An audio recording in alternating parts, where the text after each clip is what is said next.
Back to the screen in the back, David Pascal. Josh, congratulations. David Pascal down here at Chattanooga Times Free Press. For those of us that obviously didn't follow you every day at UCF, you look at that 28-8 record. I know you were 22-4 those first 2 years and 6-4 this past year. There were obviously external factors that everybody had to deal with in college football, but why did this last team not quite have that resounding success that your first two teams did? All of our games except for one loss were one possession games, really tight ball games. This past year, and everybody in America was dealing with it. COVID was a unique situation unto itself, and how you brought your football team back. What were their workouts while they were away from you? When did you actually get your entire team back? What did your practice habits look like? For us, we didn't meet until the fourth game of the season, I think, as far as being in a full team meeting that wasn't virtual. We lost some close ones, and I think you look at the beginning of the season, I think we had close to 10 opt-outs, and all those came because of different reasons and different challenges that they faced in their backgrounds. Some of them might be a parent that was ill. Some of them had young children, just different backgrounds. And as the season wore on, I thought we got thinner as a football team and lost a couple of close ones to some good football teams. Two more questions for Coach. We'll go to Austin Price. Coach Austin Price, VolQuest.com. Every coach that's sit up here in the last 12 years or so, every time they've had a coaching change, has talked about closing the borders. How important is it more so just to make sure Tennessee's a focus? More so, because kids are going to leave the state, and it's impossible to sign up 25 kids from one state. So how important is it just more to make this a focus than it is necessarily close the borders? And then two, how much will you reach out as an alum of Oklahoma? How much will you reach out to the alums of Tennessee, the former football players that you may know through crossing paths with over the years, to make sure they feel like, hey, you guys are welcome here. The door is always open to come to practice, to come do all those type of things.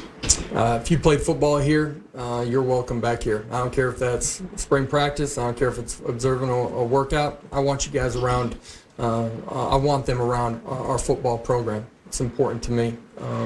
I hope, when we get back to having spring games, I'm assuming that there's an event that surrounds that weekend, for former players that a golfing outing, coming to the game. I want guys here, guys that are currently playing. Hopefully they come back and they're working out here during the off season. Those are all things that I think are important. They give back to the players that are here, and so hopefully that does happen. Will I reach out to them? Absolutely. Your first question was the recruiting question, right, on closing the borders? Closing the borders. Yeah. Tennessee, the big focus. Yeah, I didn't know that everyone had sat up here and said close the borders, but I do believe, I'd like to close the borders, right, and not let any of them out. Is it going to be a focus? It absolutely will be a focus for us. That's the challenge for myself, for our coaching staff, to make contact with those guys and make sure they understand the importance that they have inside of our program and the opportunity that they have inside of our program too. And is today being day one for me, right? Giving them a clear vision of what we anticipate this looking like when you're here. One more question for Coach, Wes Rucker. Hey, Josh, I know that, the Tennessee program historically, I think maybe one of the 10 or so winningest programs in major college history, but hadn't, for maybe 12, 13 years now, hadn't been a consistent winner. Did you have to maybe call some colleagues, some friends across the country to make sure that they still believed you could win big at a place like this, or was that not a factor in your mind? I think all the elements to win here are here. You are the biggest show, right? You walk out in that stadium and there's 100,000+ fans inside the stadium. Your facilities are as good as there are in the entire country.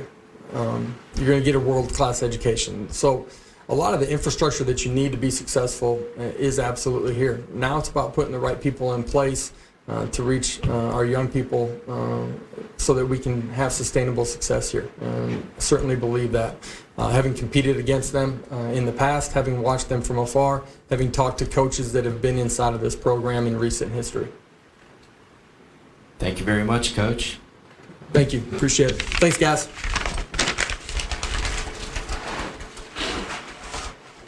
Questions for Director of Athletics Danny White now? Start here in the room. Danny, you said you did not want to hire Josh, but at what point during your search did you start to have the conversations with him about this job? It actually wasn't till recent. Dawn probably hates me right now because I kind of put them in a pretty quick. The more I visited with, and I say this with the utmost amount of respect, with candidates and just vetted the very best coach, not just in a vacuum, but for our set of circumstances here. The brand of football that I think that my sense is that our fans are looking for, but more importantly, what the student athletes are really craving, and what they shared with me. I kind of realized that the best option is the guy that I've been working with for the last 3 years. Up front here to David. When you look at Josh's accomplishments at UCF and the challenges that are ahead of you guys here, what sort of things do you feel like are going to translate really well here, and what things do you think you might have to change a little bit? I think a lot of what's been happening at UCF is going to translate really well here. What's been accomplished there by a whole lot of people is pretty phenomenal. So I see nothing but opportunity here. I think last week, the Chancellor talked a lot about building, and we were a part of building something pretty young at UCF, and that's going to continue to grow. I know it will. New leadership will continue that path. We're excited about, I know Josh and we talked yesterday about building this thing back to where it was not that long ago and restoring an iconic brand. Up front to Jimmy. Danny, are you a patient person, and do you feel No. like you'll have to show patience during this rebuilding of the football program? It's a great question. I think I am impatient, but I have to show patience. Our fans have to show patience. We don't know what success looks like next year or the year after. There are a lot of challenges. I know that our kids want to compete at a high level next year. I know that our head coach wants to compete at a high level next year. I do too. And we're going to go out there and try to win every single football game. But we have to understand that the challenges that we're facing in terms of the competitive level of where we've been, obviously the investigation and some of the unknowns there. But I looked our student athletes in the eyes on Saturday and said, I'm going to go hire a football coach that I think gives you the best opportunity to win next season. They said, please do not hire somebody that you think is going to be good 3 or 4 years from now. I said, I won't do that. So we want to win right away. But we all need to be have some things in perspective and understand that Josh and the staff he's going to build, staff he's going to put together, their focus is going to be on being competitors from day one, but also building this thing for the long haul. Like I talked about last week, consistently competitive and build it in a way where it's sustainable, build it the right way, do all the things we've talked about, being student athlete centered and extremely competitive. Brent and then Trey. Yeah, similar question to what I asked Coach. From your perspective, hiring him as a coordinator to be a first-time head coach, how have you seen Josh change over the last 3 years as a head coach? And secondly, was there anything in this search that maybe surprised you or you found to be unexpected in the short, quick search that you got done? I think you learn a lot through every experience, life experience, professional experience. Is Josh a better coach than he was 3 years ago? Heck yeah, he's grown a lot. I've grown a lot as an athletic director. I think the experiences we go through make us better. This press conference is going to make me better. But that's why, as we go through a search, we value those experiences, and we value people that have been a head coach and have kind of walked in those shoes. I lost track here. On the quick search the last few days, was there anything that surprised me? Surprised, but anything that maybe you didn't anticipate or didn't expect in the search? Yeah, talk about experiences again, going through several searches. What I've learned is you really can't have expectations because you don't know where you're going to land. As I said at the beginning of this, I did not expect to hire Josh Heupel, not because I don't think he's one heck of a football coach. I wouldn't be standing here if I didn't think that. But I really didn't want to do that to UCF, and I'm going to have. I know I have some people mad at me right now, I love y'all. I promise. I love UCF, and I want the very best for that place that's been so good to me and my family, and love the people there. But searches are fluid, and you need to take all the information you can. And as I said last week, I am far from the smartest person in the room, but I was extremely close to this, and I'm moderately intelligent, and I worked really hard to make the best decision that I think is in the best interest of Tennessee, knowing everything I had learned from student athletes, from our leadership, from information I gained from key alumni and donors, and just try to make the right fit. It's about fit, and sometimes it's not just a location thing. It's a status of the program thing. It's a status of the roster thing. It's a leadership thing. There's so many factors that go into fit. And at the end of the day, in my assessment, this is the very best fit for us. Josh Heupel is going to do a heck of a job as our head football coach, and I couldn't be more excited to have him here. Trey, then Blake. Danny, when you went through this coaching search and the NCAA investigation that's currently ongoing, a lot of Tennessee fans now think, okay, you have a football coach.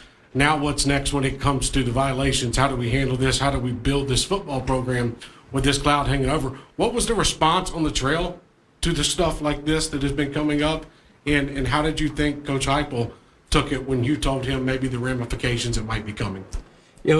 I had the same questions 2 weeks ago when I was assessing coming to Knoxville and being a part of what I mentioned last week was a long-term, unbelievable opportunity to restore this brand and do some really great work here.